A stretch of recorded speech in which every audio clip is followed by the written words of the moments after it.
Hey guys, my name is Erin and I am a writer. I'm working on several fantasy pieces right now, so I developed this world building vlog series to kind of go through some of the questions that I've had to think about while creating my fantasy worlds. So today's topic is jobs and education.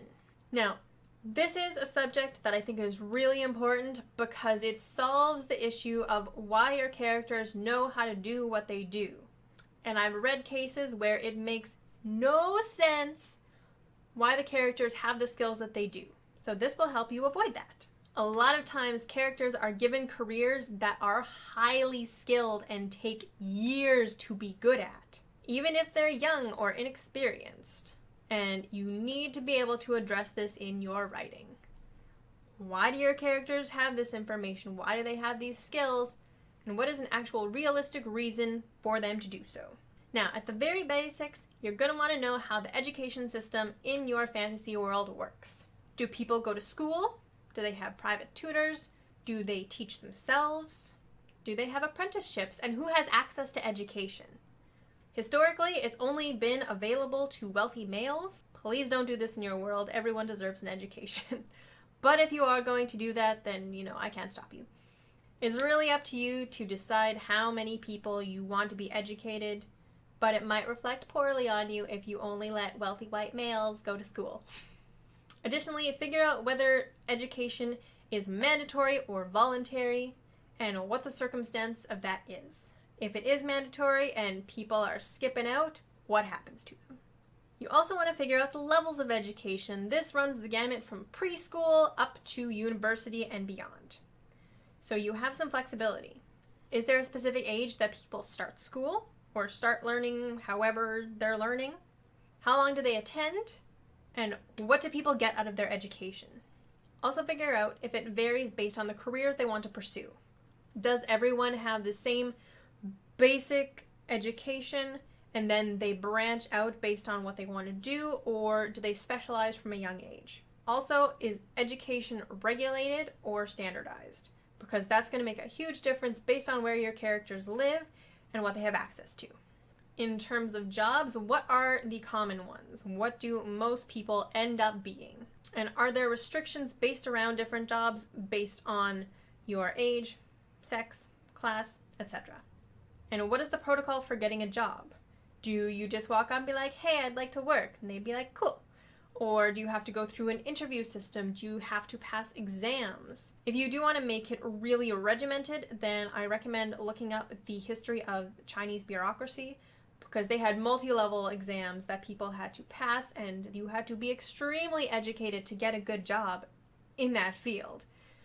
Really good resource to look into. Are people able to switch careers in your world? If they complete the training and get into their job and decide that they hate it, what are their options? Can they just quit and pursue something else, or are you locked into it forever? And what are the expectations of a work-life balance? Because in a lot of history, there was no work-life balance. You worked and you slept, and that was it. Are your workers valued, or are they exploited and used? This really depends on what kind of society you're setting up. You're going to want to know if your work is regulated. Are there regulations in place to keep people safe? Are things run by corporations, by guilds, by the government? And what are the work hours? Work hours and conditions have varied wildly through history. You can exhaust your characters with a 7-day work week and 16-hour days, or you can give them untold free time within a system that provides them with everything they need. Really depends what you want to do and what you got set up. How is abuse within the work and education system handled? In a lot of cases, especially with schools, teachers and professors and staff are dealing with a vulnerable population who is still young, they are unskilled, and what happens if they are abusing their power? Additionally, if workers are forced into unsafe conditions, if they are overworked, underpaid, etc., how is that handled, if it is at all? How are people compensated for their time and their skill? Is compensation standardized, or can everyone kind of charge whatever they want? And what happens if someone is injured on the job and is no longer able to work? Do you have a support system in place to keep people from becoming destitute because of their sacrifice?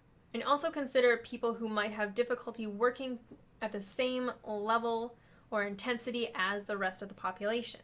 Are there systems in place that either support or neglect people who have additional needs? And this applies to education too. If you have educational assistance, modified learning, modified job duties, etc. available to help people. So say you have a young character, they're in their early 20s, and they are this world-revered healer. Please tell me why. They had better be learning healing from the time they learn to walk, because there is so much complexity involved in so many jobs, and people are giving their characters these high-skill professions with no actual training to back it up, and it drives me bananas. This goes for things like the military too.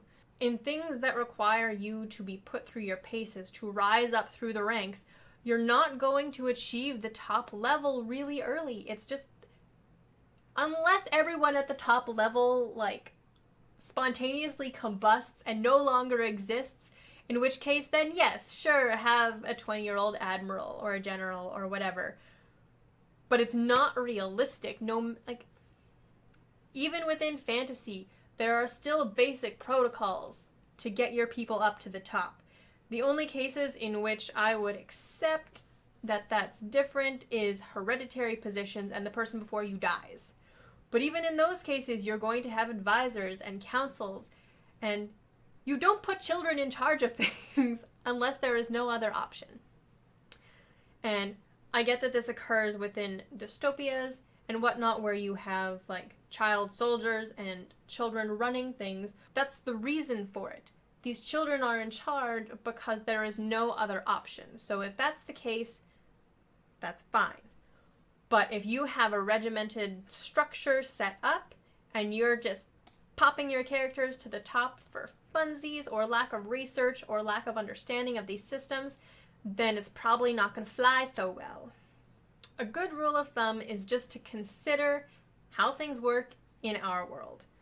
Look up what you want your characters to be and then see the average age of a person who is doing that. If you have them involved in a high skill anything, then they're going to need to have gotten that skill through experience. Being naturally gifted is fine, but you still need training to hone that skill and make it viable. Just because someone is naturally gifted does not mean that there is not more opportunity to learn and to get better. And it's fine if they're teaching new methods to older people. That's what happens regardless. But that's not to say that the entire system should be dismantled just to hop your character up to where you want them to be. So I hope that helps and gives you a little bit of insight into developing jobs and education in your world.